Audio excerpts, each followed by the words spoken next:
Welcome to PharmaSource, recorded at CDMO Live 2025. This episode is brought to you by Qualifies, the platform that helps life science teams streamline audits and predict site risks with AI-driven insights. We've got a panel now about quality in external manufacturing. Quality is a catalyst, and how quality can be an enabler of change and drive CDMO success. So we have on stage, who will be chairing the conversation, Jackie Klecker, who is EVP for Quality Development and Services for Lifecore Biomedical. We have Stefan Bouckaert, VP of External Supply, Integration and Quality for Johnson & Johnson. We have Liesbeth Foesters, VP of External Quality, Supply Quality for UCB. And Gwladys Mabonzo, who is Associate Director of External Manufacturing for Vaccines at MSD. Well, thank you all for coming. I'm lucky to be here. As was mentioned, I'm from Lifecore Biomedical. I've been there 15 years. If you haven't heard of Lifecore Biomedical, we're a US-based, medium-sized CDMO. We do syringes, vials, cartridges for various different type of products. We do clinical to commercial products. So we're at booth 48 if you're interested in hearing more about us.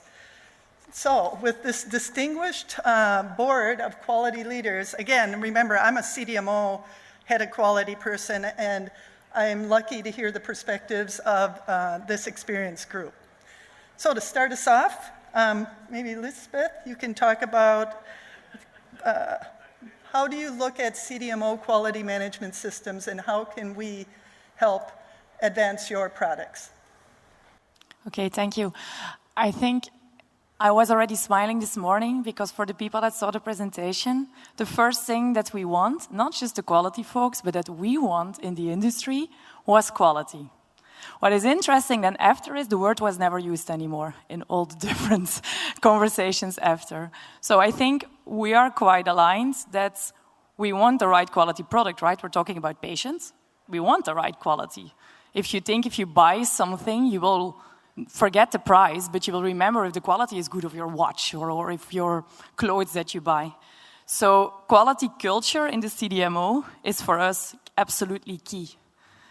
Thinking quality in everything you do, and there I'm speaking not just about following the SOP, check the box, that's not what I'm talking about. I'm really talking about making sure you're doing the right thing at the right moment. You think efficiency, but you also think business, but making sure you're doing it right is super important. And I feel that I even saw it on the slides. For CDMOs, it was not priority number one at all. Well, for us it is. So there is a big disconnect between how quality is perceived for us and how quality is perceived as CDMO as more as we have to, right? The regulations, check the box. So for me, that's most important. May I just a little bit build upon what Liesbeth, so I'm Stefan. I think it's not only the quality people that has to be thinking about quality, it's also, if I look at our company, even my highest level supply chain leaders, they're thinking the first thing is quality, safety, quality, reliability, and that's really big on our agenda. Maybe just a few things. In my role, I'm responsible for about 170 CMOs. We have like big pharma supporting us, but also partnerships with big pharma, but also smaller CMOs. For me, one key element that I feel I want to bring into this audience is also, look, I think there's sometimes gaps, and that's fine. We can help and we can support each other in that partnership. What is for me very essential is the culture. And that's really truly where we're looking at CMOs and working with CMOs is like, what is the culture in that company? Is there like an ability to deal with some situations? Indeed, to what Liesbeth said, not checking the box and then saying, okay, that's the regulation, I check the box, move on. But you sense it really working with some of the companies. It can be very, very small CMOs that you see there is a good culture, there is a willingness to really build something, and that takes time. That's a very key component for me in that topic we're touching here about quality as a catalyst. So I'm here like talking about quality, but I'm actually in the manufacturing part, so in the more business part. But when I signed for this panel, I was actually like leading tech transfer from quality for key ADC for MSD. And even now, being back into the pure business of I would say, the pharma world, my opinion did not change. If you want on time in full, tell me how you are going to get it if you have batch under deviation. It's just, quality is still and remain really essential because it's the only way to be on time. It's the only way to be predictable. And this is also the main blocker for most of our industry, the main frustrating factor, but we are here for the long term. So do not see quality really as something that is blocking the business. See it as the long term that you want to achieve. If you don't have deviation, you have your batch on time. If you have a good risk management in place, if something that is unforeseen is happening, you are able to react fast and quickly. So for me, this is really like the key message that we need to really, as leader, emphasize in the CDMO and customer, I would say, decision-making process. You have to take into consideration quality very early on because this is what you pay later on once you have done your tech transfer. Maybe it was fast, but at the end, if you end up with not being able to sustainably deliver your product, it's usually because of the quality. So better to think about it a bit earlier on. And if I can add on that, somebody told me not so long ago that for safety, it's very obvious. If you walk somewhere underneath a ladder, you know you're like, this could be a risk, right? So you see the risk. Safety risks are very easy and the effect is immediate. Quality is preparing for the future.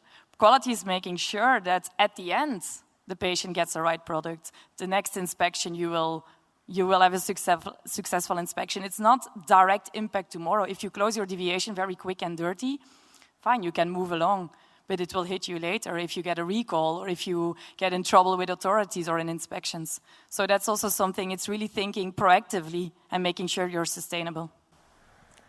So as you go into a CDMO and talk with the quality team, what are you looking for? What would you like to see?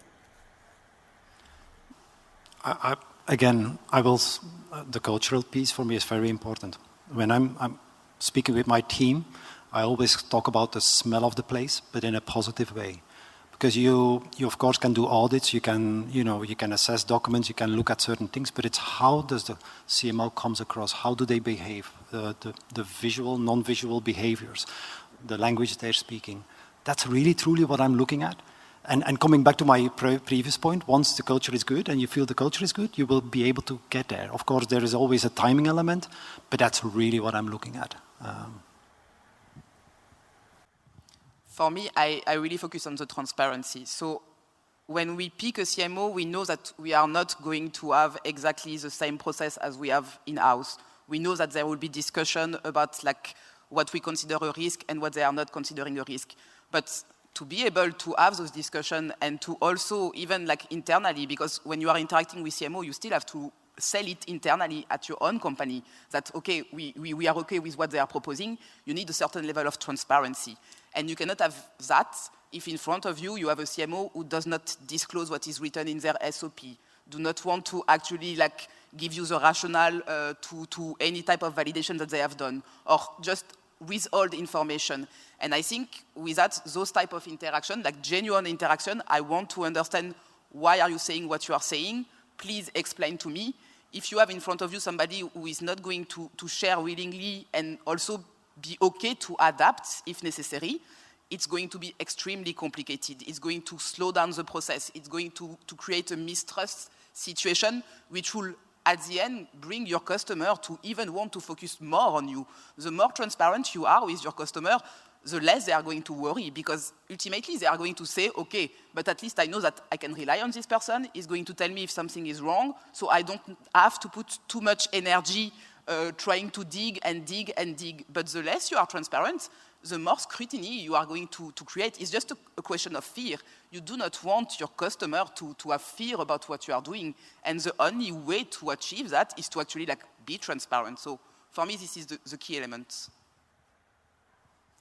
I would like to add on both your points because I agree with both. I think on the transparency, it's sometimes also a matter of critical thinking and making sure you understand what you need to share. We see a lot of events where they're not sharing, not of bad intent, but they're not thinking about the impact it could have on us. Typical example is an inspection. They have a list of observations. They're assuming like, oh, those observations are specific to the client for the pre-approval inspection, so we don't need to share. And then it comes, of course, we get it, right? That it's not the redacted version, but the real version. And we see that it's general quality systems, it's completely impacting us. So I think it's also important that you share, not just think about, could this impact other clients? And be really clear about it. Ask yourself the question. Because this is where transparency, sometimes they try to be transparent and they're not because they don't really think about the bigger impact. And I think on your own quality culture, what for us is a barometer, let's say, is when we have different decision making. If we believe something is major and they believe something is minor, then I'm getting worried. If they cannot understand the real impact of the issue, this is where we are really, then we start also digging more, because quality culture, if they're trying to say it's no, but it's fine, we will manage, it's okay, it's minor, and we really see it has a global impact, this is way beyond this issue, you need to do proper impact assessment. This is where it's going to be. So transparency and quality culture, but with those little hints, you can quickly feel what CMO you have in front of you. Maybe a little bit also how we are working, and I can probably speak for the three of us, is like we of course have people in our organization that are working, partnering with, from a quality side with these CMOs. And I don't know, I think you all know that we of course have risk management is our big component or big pillar where we're looking at. So we're basically rating our CMOs upon risk signals and risk factors. And I think that builds very well with Liesbeth, also with Gwladys, that those elements come in there. And if there is a trust issue or there is a communication not clear, these are flagged and these are pushing the risk factor higher up. That means also that I call it within J&J, or our control strategy can also be more getting involved and getting more, that's not the intent. We want to be away from you guys because we want to work with you in a true partnership and relying upon you. But if those risk signals are starting to get red, then we're going in, and certainly as a company like J&J, we're going in, we bring our people in. It's not nice. It's also not nice for you guys, but also not nice for us. So that's really something I just wanted to bring in as well as an important element. Ideal situation is we're backing off. That's the ideal situation. And as you select or maybe work with a CDMO, are you looking for a certain type of people in your quality teams that you work with, your quality partners, technical background, anything like that? So I think give the opportunity to quality people to talk with other quality people. This is the most effective way. I know that there is always a project manager and he has the view on everything and he's supposed to be like the key contact for the customer. Let's face it, if quality person are per se, I would say, people who fear stuff. We need to have a good understanding and we need to control as much as possible of the situation. This is the nature of quality. We try to anticipate. If you put in front of us a pure project manager who is really like more focusing on the cost, the fast tech transfer and these kind of things, you're going to drag a bit longer the conversation and you are going to put your customer in a position of fear.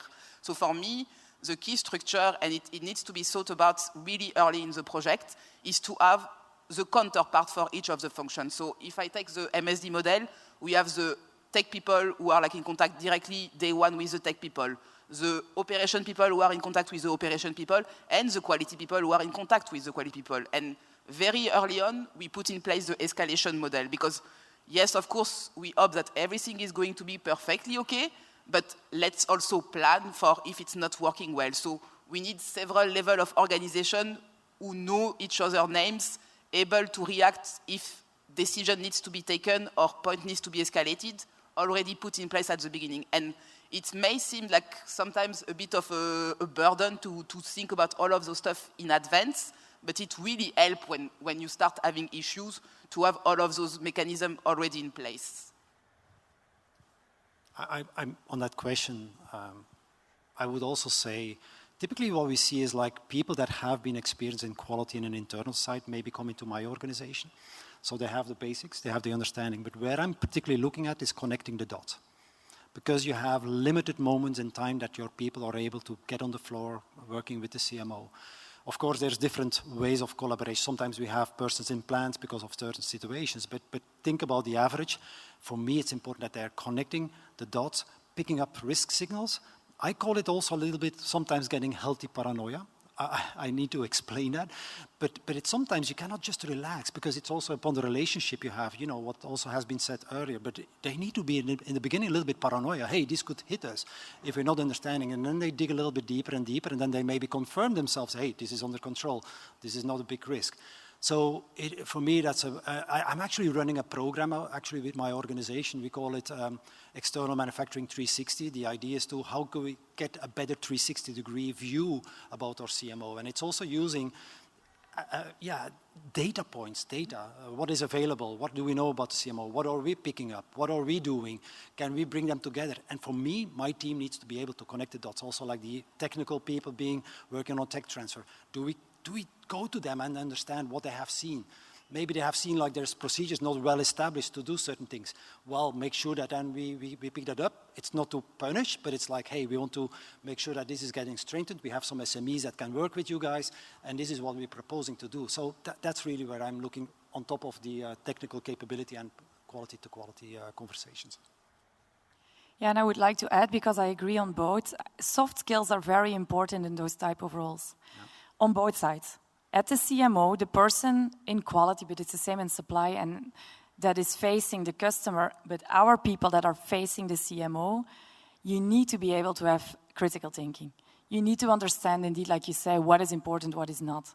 You need to be able to influence. I mean, you cannot, every customer, J&J will ask A, MSD will ask B, and we will ask C. So you need to find a way to be able to influence. So the profiles are very special, I believe, because on one hand, they need the technical background, because otherwise, okay, you can not have the right conversation, but you need the right soft skills and capabilities to have leadership in all the conversations you have. The teams that we are managing, they need to talk to the head of quality on the other side, but on the other side, they also need to talk to the QA that is managing the deviation. They need to adapt how they speak or present to one level or the other. They need to be able to influence the typical blue quality profile or the more yellow strategic thinking profiles. So I think it's sometimes underestimated. I see that at the CDMO side, that they focus too much on the technical capabilities, but the soft skill, you need to be able to manage your clients too. Because of CMOs are following the clients too much, and they're just saying yes, yes, yes to everything the clients are saying, they get quality systems that are not under control, and you start making mistakes. There is no doubt. If you have your processes, and but for J&J you need to do this, and GSK you need to do that, and Pfizer you need to do that, they will forget. You're certain about it. So they also need to be strong enough to defend your quality system at the CDMO towards the client. You need to have your own strong quality system that is defendable. And you can learn, we were discussing before, and the benchmarking the CDMO world has, I'm jealous, I would love to have that. You are constantly in contact with all those big, mid-size, small size, or big size pharma that all give their own interpretation. And you can really get the best out of it. And if the CDMO can focus, and the people working with them are gathering the right signals from us and building the quality system that really makes sense and that is efficient and that brings value, then you're the best CDMO. But so your profiles that you hire are equally important as the profiles we hire to make the connection. Maybe I want to give one example, and just to build on Liesbeth's story. I recently had, like with one of our major CMOs, we had an FDA inspection, and actually coming out of the inspection, there was a general observation like, you guys, you have to make your own decisions. So you see coming back to the quality management system, there was too much relying upon maybe impact assessments that J&J has been doing or certain documents we had. And that's actually also upon what Liesbeth is telling, is like, well, yeah, it was a clear message, like, guys, you have a responsibility here and you have to take it on. So just to build upon that. Maybe a word about the soft skill part, because I think it's very, very true what Liesbeth is saying.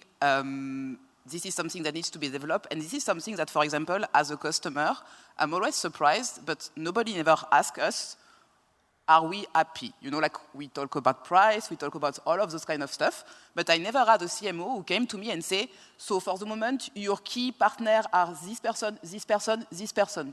Are you happy? How is the communication going? What could we improve?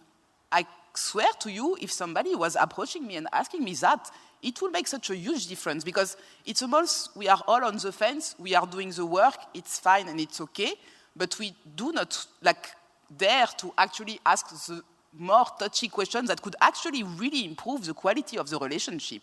Even for you, opening this door, asking your customer, is the communication going well for you? What could we do better? It will make a huge difference. And I think even from human to human, it will be highly appreciative. We talk at the beginning, or we had the presentation about differentiation.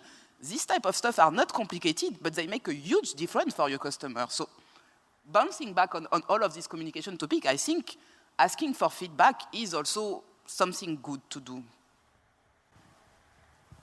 Maybe a last comment I want to bring in also, even at our side. I think also one of the things I'm watching is like people to be too long being the connection to the CMO, because sometimes you see that they're starting more to defend the CMO versus maybe not defending us as a sponsor. At the opposite side as well, I think we also sometimes struggling that maybe some of the key interfaces we have are moving very quickly. So sometimes there is new business coming on. I think there is experienced people. You want to bring them on the new businesses. So it's finding that thin balance. So it cannot happen too fast. On the other hand, we also have not to get into a marriage a little bit. So that's a watch out from a competency from both sides, to be very careful looking if people like 7 years working on a CMO, do they really still speak the language of the CMO, or they speak in the language of our company?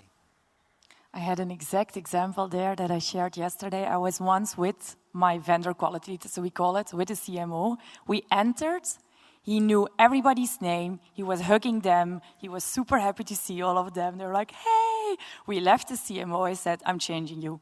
Directly.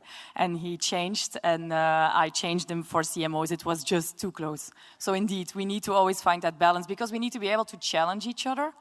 And this is important. And I think this stays important on both sides. And I love that. Just ask. I mean, how easy for us to do it. Along with that, are there other metrics or measurements that you all do for your CDMOs, just as your standard? Let me give a shot, and you guys can add on there. So I said already, risk management is my backbone. This is so important. There's multi-factors that are coming in. There's performance metrics coming in. But even just a change, guys. If you have like a big business coming in, and we're picking it up that you do like a multi-billion or a multi-million new deal, we know that's a risk factor. It's not negatively, but it increases our risk, because we know you maybe will change out technical people on the products we are working with, or the quality people. So risk is, we have a very, very sophisticated risk scoring system. Of course, it's not only from a quality side, we also bring it together with the business side and other functions. But that's a very key one. Of course, in that metric also there is the performance metrics coming in, like the typical metrics that you would have from a quality side.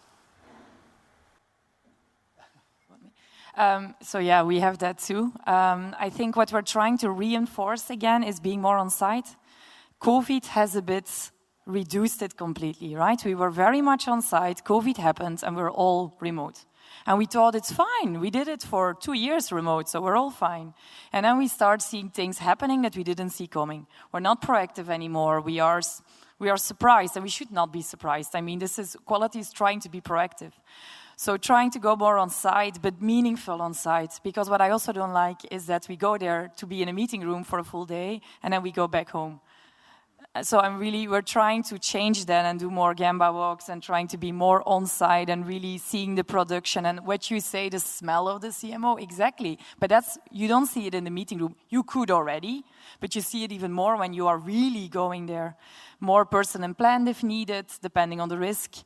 But the being closer there, and that's why then again that critical thinking and profile is so important, because they have limited time there, but that's when they need to pick up the right signals. And that's why that role is so important in the organization. I think same for MSD. It's really like we have our usual KPIs that are tracked at quality level. In general, we do a evaluation also with the rest of the business about the CMO on every 3 months kind of rolling situation. Where are we? Typical standard question.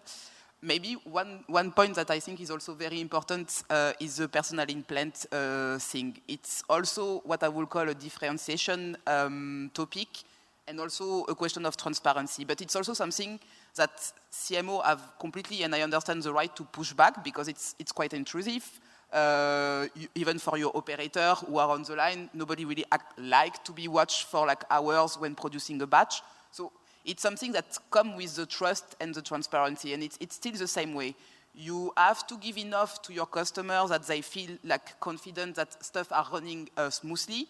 You have to give them the possibility in case of an emergency to also react, come, and even if sometimes the amount of support that we are doing in those type of moments are very minor, still they want to know that they have people on site doing things. You also want to move out from this model when everything is starting to be like on track and make it more of a regular thing. Every couple of months, we come watch a batch, everything goes well, we go back home, everybody's happy. So a lot of, I think it's still something that is part of sometimes the quality agreement that you put in place. It's still something that can be very much personalized, very much work on, and there is still a lot of work, I think, in our industry defining the rules of, I would call it, engagement when it comes to having your customer on site. And I would be interesting to know how we are going to evolve as an industry in the future about it, because I have saw some model when it's super intrusive and you have the CMO who is almost like back off people. We do not want you anymore there on weekend, on night, it has to stop. And you have some model when you barely have to ask, they just propose. So where are we going? What needs to be put in a contract versus what needs to be a bit discussed? I think there is a lot of work here to work on. Yeah. Maybe one other element I want to bring is also that in the whole CMO world is a little bit sharing risks and insights. I think we were last year, I will be fair, we were a little bit surprised. We got like signals that we were not picking up. Think about FDA, how they have been dealing on Annex 1. And I think this year we actually, like I said, we have a program where we actually educating our people more around risk identification, risk signals, picking it up, connecting the dots. And I think we also try to, there's also an internal, we have a whole big internal network, and we do also like exercises, and we want also to bring more proactive like findings that we find in our own area. So our area is also not perfect, let's be fair. So, and that's where that transparency, that collaborative nature, and with some CMOs you really feel that you can do that. There is an openness, there is an acceptance to say, hey, we have some more guys. I give an example. We know that with the Annex 1, blocking first air, smoke studies, there's like, not every smoke study they're looking at is good. So they want to see a different, we have like guidance now about how to do smoke studies. And we have some of our CMOs that are redoing it upon those guidance. So you see sometimes really some that are accepting that and doing that. Others are like thinking, oh, we have it all under control. And that's fine. But it's that collaborative nature. And then showing also that even we as sponsor companies maybe are not also perfect. We also have internal sites where we also sometimes have issues. But working on that partnership, collaborative nature is really key. And then you sense that you get the right culture there, the ability to actually to move forward and over a certain period of time. If I build on that to have a different way of collaboration is sometimes we really see that quality is not so high on the agenda of the CDMO. That's really just the case. I think we are at the moment not so sexy as a quality organization. I don't know, I think we need to work on our branding because we do bring value and it's very important what we do, and we are still seen too much as, the police, the stopper. And I think the collaboration between the two quality functions, the client and the vendor itself, that also is quite powerful. If you have the same message, it could also change, and I've seen it happening already multiple times, that the CEO and the COO of the vendor understands better how important it is. As we saw on the slides, it's priority number 1. And still, this is not embedded in most of the CMO organizations. It's still cost, price, getting the product out, and quality is underestimated so much. So by collaborating also there between the two quality functions, you can really drive the quality and drive the mindset together. And this is why, and I think we do that both quite well, connect with our peers at the CDMOs so we can share our storytelling and really make sure that we are aligned on our approach as much as we can so we can drive the business towards a more quality culture and quality organization. I think it's really that you have to leverage your customer as well. You have to, if there is a quality message that you want to give your own organization and you're struggling to get it through, use your customer. Your customer will complain, it will come from another side, and you will be able to also achieve more if you are doing this stuff. Use your customer as well. Just like Stefan was explaining, if you need some data about FDA inspector, their profile, what did they audited last, what type of remarks that they are going to have, use your customer, because most likely, if it's a huge company like G&G or MSD, we have the data, we can give it to you. You tell me the name of your inspector, I give you a full profile of what is he going to target next time. So just keep on, same thing, you have a glass breakage situation, you want to put in place another process, we have the expert, we have the opportunity, but if you are not transparent, if you are not like asking for help or even genuinely asking how do you do this specific part, you will never get those type of resources. And we are, as customers, actually very happy to give those resources because it makes us feel comfortable. It also makes us feel like we are giving back, and for quality it's important. We don't have, I would say, the same opportunity as business sometimes to just give back. Business pays, so it's really clear what is the transactional nature of the relationship. Quality, the only way we can really like give value is to give you knowledge. So ask for the knowledge. It's the only stuff that we can deliver as customers. So don't be frugal about it. Ask so that we can actually like help you also in those situations. Just another comment. I was looking at the title again, Quality as a Catalyst, and we talked about the quality culture, but I don't know how familiar everyone is aware that also the quality culture of us as a company, as a sponsor company, is very important. And I think also I see that shifting. I really see it shifting. I can speak for myself. I can also speak for Liesbeth. I'm not sure for Gwladys, but I'm sitting on the sourcing council. And that makes that I have a voice there. I have a clear voice. If I'm raising my flag, we'll not go there. And that's something I haven't seen in the past, where maybe those decisions were taken and it was like, quality, you solve it. You have research, you get the research, you solve it. And I see that shifting really. It's also links a little bit to the quality culture of the companies and how they're evolving, but they really, about 50% of our volumes is external. I think it's a big portion. It's a big portion, and that means that it needs to be right. It's coming back to the earlier presentation. Number one, I think it's safety and quality to us. That's just the point I wanted to make. Very cool. I have one more question, and then we'll get questions from the audience. Earlier we heard about the technology, the AI. How are we using AI? What other technologies? From your perspective, what are technologies you would like to see the CDMOs invest more in? For me, I think maintenance in general and automation are always appreciated, but maybe it's controversial what I'm going to say, but I also recognize that even as customer, we are highly limited. So currently, QA/CSV is not like a very sexy, I would say, part of the quality world, and still this is what we are going to need in the next couple of years. Everything is going to be linked to automation, even AI, but for me, in pharma, honestly, AI is like, we are miles away from it. I think people are like, yeah, let's go AI. Yes, super. Can we just like master automation first, and then maybe we move to the next step? So for me, we have so much already to build in terms of knowledge and capability when it comes to new technologies that it will be good if we can at least do this one and then move to the next. But that's my opinion. Okay, so you break open my mouth now on technology, but there's many things that we are doing. And if I would maybe give one message already, I think digitalization between the companies. It's not only for quality, it's on the general. I know we're sometimes putting very bold statements, but I think we sometimes say to CMOs, well, if you're not getting on the digital pathway, well, you cannot have business with J&J. Because it's the future. It's sharing data. It's, you know, we're still sending sometimes files over emails. You know, we're changing this. Actually, 1/3 of our CMOs are already on a digital platform where we are communicating KPIs and things in a different way.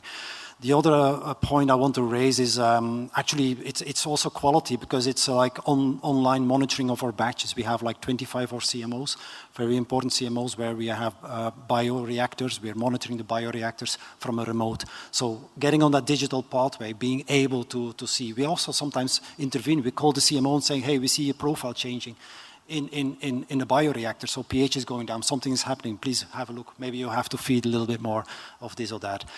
And then the last, artificial intelligence, I think we are all working on that. I think, I will be honest, we're using it. We're using it, so we're already making reports with artificial intelligence. We're scanning our deviations, so there is many projects already happening on that part. So we're trying to leverage, benefit from it, and yeah, I think we're on that pathway.